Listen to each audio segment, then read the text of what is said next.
Hello, it's Pa again. Last evening you heard the first of the story of Farmer Giles of Ham, and it told you about his being woken by his dog when a giant came over the hill and went tramping all over his farm and crushing his favourite cow. I remember that he was a farmer who was a bit tough on trespassers, and by some stroke of luck, when his dog Garm got him to get up and go out and face the great giant, he had loaded his blunderbuss with all sorts of things, and one of the things which hit the giant when he let it off was a nail that went into the giant's nose, and the giant thought the place was full of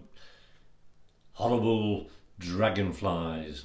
And you also remember that when he did achieve his aim of getting rid of the dragon, all the people in the village, most of whom had been brought out by Garm shouting to them, "Get up!" They all gave Farmer Giles a lot of support, and all cheered him and made him feel very good. So here we go, it's the second part of the story. When all seemed safe, some of the bolder folk came right up the hill and shook hands with Farmer Giles. A few, the parson and the blacksmith and the miller, and one or two other persons of importance, slapped him on the back. That did not please him. His shoulder was very sore, but he felt obliged to invite them into his house. They sat round in the kitchen drinking his health and loudly praising him. He made no effort to hide his yawns, but as long as the drink lasted, they took no notice. By the time they had all had one or two, and the farmer 2 or 3, he began to feel quite bold. When they had all had 2 or 3, and he himself 5 or 6, he felt as bold as his dog thought him. They parted good friends, and he slapped their backs heartily. His hands were large, red and thick, so he had his revenge. Next day he found that the news had grown in the telling, and he had become an important local figure. By the middle of the next week the news had spread to all the villages within 20 miles. He had become the hero of the countryside. Very pleasant he found it. Next market day he got enough free drink to float a boat. That is to say, he nearly had his fill, and came home singing old heroic songs. At last even the king got to hear of it. The capital of that realm, the middle kingdom of the island in those happy days, was some 20 leagues, 20 miles about, distant from Hams, and they paid little heed at court as a rule to the doings of rustics in the provinces. But so prompt an expulsion of a giant, so injurious, seemed worthy of note and of some little courtesy. So, in due course, that is, in about 3 months, and on the feast of St. Michael, the king sent a magnificent letter. It was written in red upon white parchment and expressed the royal approbation of our loyal subject and well-beloved, his Latin name, but it comes down to Farmer Giles of Ham. Letter was signed with a red blot, but the court scribe had added, Ego Augustus Bonifacius Ambrosius Aurelianus Antonus Pius et Magnificus Dux Rex Tyrannus et Basilius Mediterranean Mum Parfium, and a large red seal was attached. That must mean the king is all powerful. So the document was plainly genuine. It afforded great pleasure to Giles and was much admired, especially when it was discovered that one could get a seat and a drink by the farmer's fire just by asking to look at it. Better than the testimonial was the accompanying gift. The king sent a belt and a long sword. To tell the truth, the king had never used the sword himself. It belonged to the family and had been hanging in his armoury, time out of mind. The armourer could not say how it came there, or what might be the use of it. Plain heavy swords of that kind were out of fashion at court just then, so the king thought it the very thing for a present to a rustic. But Farmer Giles was delighted, and his local reputation became enormous. Giles much enjoyed the turn of events, so did his dog. He never got his promised whipping. Giles was a just man according to his lights. In his heart he gave a fair share of the credit to Garm, though he never went so far as to mention it. He continued to throw hard words and hard things at the dog when he felt inclined, but he winked at little many outings. Garm took to walking far afield. The farm went about with a high step, and luck smiled on him. The autumn and early winter work went well. All seemed set fair until the dragon came. In those days, dragons were already getting scarce in the island. None had been seen in the Midland reign of Augustus Bonifacius for many a year. There were, of course, the dubious marches and the uninhabited mountains, westward and northward, but they were a long way off. In those parts, once upon a time, there had dwelt a number of dragons of one kind and another, and they had made raids far and wide. But the Middle Kingdom was in those days famous for the daring of the king's knights, and so many stray dragons had been killed or had returned with grave damage that the others gave up going that way. It was still the custom for dragon's tail to be served up at the Christmas feast that the king held, and each year a knight was chosen for the duty of hunting. He was supposed to set out upon St. Nicholas's Day and come home with a dragon's tail not later than the eve of the feast. But for many years now the royal cook had made a marvellous confection, a mock dragon's tail of cake and almond paste, with cunning scales of hard icing sugar. The chosen knight then carried this into the hall on Christmas Eve, while the fiddles played and the trumpets rang. The mock dragon's tail was eaten after dinner on Christmas Day. Everybody said, to please the cook, that it tasted much better than real tail. That was the situation when a real dragon turned up again. The giant was largely to blame. After his adventure, he used to go about in the mountains visiting his scattered relations, more than had been his custom, and much more than they liked, for he was always trying to borrow a large copper pot. Do you remember? He's got a big burn. But whether he got the loan of one or not, he would sit and talk in his long-winded, lumbering fashion about the excellent country down the way east, and all the wonders of the wide world. He had got into his head that he was a great and daring traveller. "A nice land," he would say, "pretty flat, soft to the feet, and plenty to eat for the taking. Cows, you know, and sheep all over the place, easy to spot if you look carefully." "But what about the people?" said they. "I never saw any," said he. "There was not a night to be seen or heard, my dear fellows. Nothing worse than a few stinging flies by the river." "Why don't you go back and stay there?" said they. "Oh, well, there's no place like home, they say," said he. "But maybe I shall go back one day when I have a mind. And anyway, I went there once, which is more than most folk can say. Now, about that copper pot." "And these rich lands?" they would hurriedly ask. "These delectable regions full of undefended cattle, which way do they lie, and how far off?" "Oh," he would answer, "away east or south-east, but it's a long journey." Then he would give such an exaggerated account of the distance that he had walked, and the woods, hills and plains that he had crossed, that none of the other less long-legged giants ever set out. Still the talk got about. Then the warm summer was followed by a hard winter. It was bitter cold in the mountains, and food was scarce. The talk got louder. Lowland sheep, and alone from the deep pastures, were much discussed. The dragons pricked up their ears. They were hungry, and these rumours were attractive. "So Knights are mythical, said the younger and less experienced dragons. We always thought so. At least they may be getting rare, thought the older and wiser worms. Far and few, and no longer to be feared. There was one dragon who was deeply moved. Chrysophylax Dives was his name, for he was of ancient and imperial lineage, and very rich.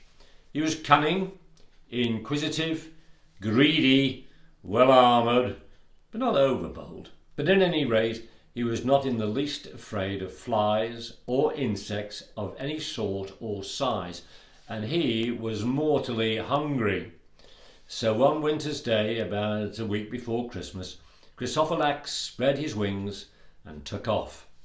He landed quietly in the middle of the night, plump in the heart of the midland realm of Augustus Bonifacius Rex et Basilius. He did a deal of damage in a short while, smashing and burning and devouring sheep, cattle and horses. This was in a part of the land a long way from Ham, but Garm got the fright of his life. He had gone off on a long expedition, and taking advantage of his master's favour, he had ventured to spend a night or two away from home. He was following an engaging scent along the eaves of a wood, when he turned a corner and came suddenly upon a new and alarming smell. He ran indeed slap into the tail of Chrysophylax Dives, who had just landed. Never did a dog turn his own tail round and bolt home swifter than Garm. The dragon, hearing his yelp, turned and snorted, but Garm was already far out of range. He ran all the rest of the night and arrived home about breakfast time. Help! Help! Help! He cried outside the back door. Giles heard and did not like the sound of it. It reminded him that unexpected things may happen when all seems to be going well. "Wife, let that dratted dog in," said he, "and take a stick to him." Garm came bundling into the kitchen with his eyes starting and his tongue hanging out. "Help!" he cried. "Now, what have you been a-doing this time?" said Giles, throwing a sausage at him. "Nothing," panted Garm, too flustered to give heed to the sausage. "Well, stop a-doing it, or I'll skin you," said the farmer. "I've done no wrong, I didn't mean no harm," said the dog, "but I came on the dragon accidental like, and it frightened me." The farmer choked in his beer. "Dragon!" said he. "Drat you for a good-for-nothing nosy Parker. What do you want to go and find a dragon for at this time of the year, and me with my hands full? Where was it?" "Oh, north, over the hills and far away, beyond the standing stones and all," said the dog. "Oh, way there," said Giles, mighty relieved. "They're queer folk in those parts, I've heard tell, and aught might happen in their land. Then got on with it. Don't come worrying me with such tales. Get out!" Garm got out and spread the news all over the village. He did not forget to mention that his master was not scared in the least. Quite cool he was, and went on with his breakfast. People chatted about it pleasantly at their doors. "How like old times," they said, "just as Christmas is coming. So seasonable. How pleased the king will be. He will be able to have real tail this Christmas." But more news came in next day. The dragon, it appeared, was exceptionally large and ferocious. He was doing terrible damage. "What about the king's knights?" people began to say. Others had already asked the same question. Indeed, messengers were now reaching the king from the villages most afflicted by Chrysophylax, and they said to him as loudly and as often as they dare, "Lord, what are your knights?" But the knights did nothing. Their knowledge of the dragon was still quite unofficial. So the king brought the matter to their notice, fully and formally asking for necessary action at their early convenience. He was greatly displeased when he found that their convenience would not be early at all, and was indeed daily postponed. Yet the excuses of the knights were undoubtedly sound. First of all, the royal cook had already made the dragon's tail for that Christmas, being a man who believed in getting things done in good time. It would not do at all to offend him by bringing in a real tail at the last minute. He was a very valuable servant. "Never mind the tail. Cut his head off and put an end to him," cried the messengers from the villagers most nearly affected. But Christmas had arrived, and most unfortunately a grand tournament had been arranged for St. John's Day. Knights of many realms had been invited and were coming to compete for a valuable prize. It was obviously unreasonable to spoil the chances of the Midland Knights by sending their best men off on a dragon hunt before the tournament was over. After that came the New Year holiday, but each night the dragon had moved, and each move had brought him nearer to Ham. On the night of New Year's Day, people could see a blaze in the distance. The dragon had settled in a wood about 10 miles away, and it was burning merrily.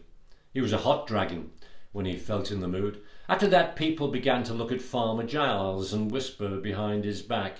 It made him very uncomfortable, but he pretended not to notice it. The next day the dragon came several miles nearer. Then Farmer Giles himself began to talk loudly of the scandal of the king's knights. "I should like to know what they do to earn their keep," said he. "So should we," said everyone in Ham. But the miller added, "Some men still get knighthood by sheer merit, I am told. After all, our good Ungidius," that's Farmer Giles, "here is already a knight, in a manner of speaking. Did not the king send him a red letter and a sword? There's more to knighthood than a sword." "Ah, there's more to knighthood than a sword," said Giles. "There's dubbing and all that, so I understand. Anyway, I've my own business to attend to." "Oh, but the king would do the dubbing, I don't doubt, if you were asked," said the miller. "Let us ask him before it is too late." "Nay," said Giles, "dubbing is not for my sort.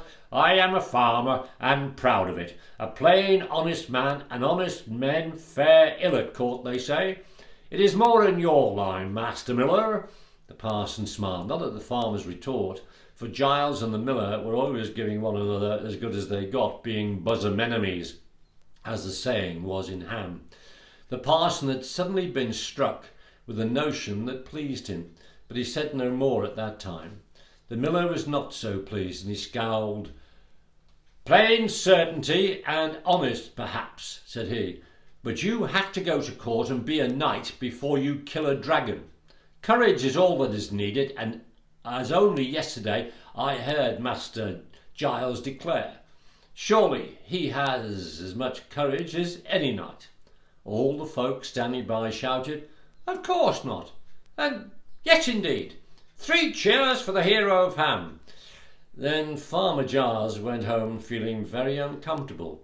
He was finding that a local reputation may require keeping up, and that may prove awkward. He kicked the dog and hid the sword in a cupboard in the kitchen. Up till then it had hung over the fireplace. The next day the dragon moved to the neighbouring village of Oakley. Yet not only sheep and cows and 1 or 2 persons of tender age, but he ate the parson too. Rather rashly the parson had sought to dissuade him from his evil ways. Then there was a terrible commotion. All the people of the Ham came up the hill, headed by their own parson, and they waited on Farmer Giles. That's the end of this episode. More to come. Hope you enjoyed it.